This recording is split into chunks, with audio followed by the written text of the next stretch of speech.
From the Gospel according to Mark, chapter 10, verses 32 to 45. The disciples were on the way, going up to Jerusalem, and Jesus went ahead of them. They were amazed, and those who followed were afraid. Taking the 12 aside again, he began to tell them what was going to happen to him. "Behold, we are going up to Jerusalem, and the Son of Man will be handed over to the chief priests and the scribes, and they will condemn him to death, and hand him over to the Gentiles, who will mock him, spit upon him, scourge him, and put him to death. But after 3 days he will rise."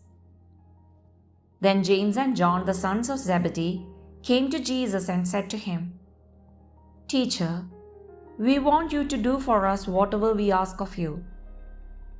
He replied, "What do you wish me to do for you?"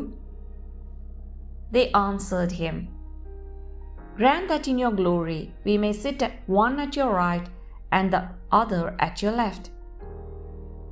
Jesus said to them, "You do not know what you are asking. Can you drink the chalice that I drink, or be baptized with the baptism with which I am baptized?" They said to him, "We can." Jesus said to them, "The chalice that I drink you will drink, and with the baptism with which I am baptized you will be baptized. But to sit at my right or at my left is not mine to give, but is for those for whom it has been prepared." When the 10 heard this, they became indignant at James and John.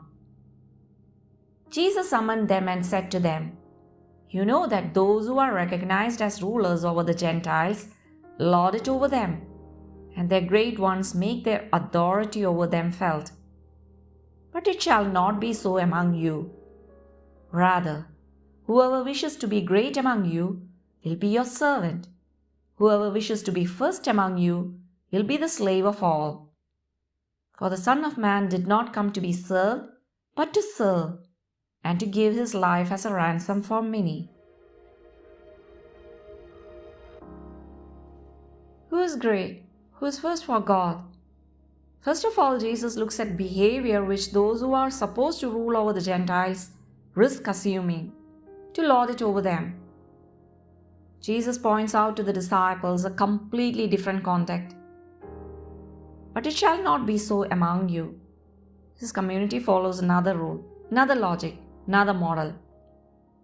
Whoever would be great among you must be your servant, and whoever would be first among you must be slave of all. The criterion of greatness and primacy according to God is not domination but service. Diaconia is the fundamental law of the disciple and of the Christian community. And let us glimpse something about the Lordship of God. And Jesus also indicates the reference point, the Son of Man who came to serve. In other words, he sums up his mission in the category of service, not meant in a generic sense, but in the concrete sense of the cross, of the total gift of life as a ransom, as redemption for many, and he points it out as a condition of the sequela,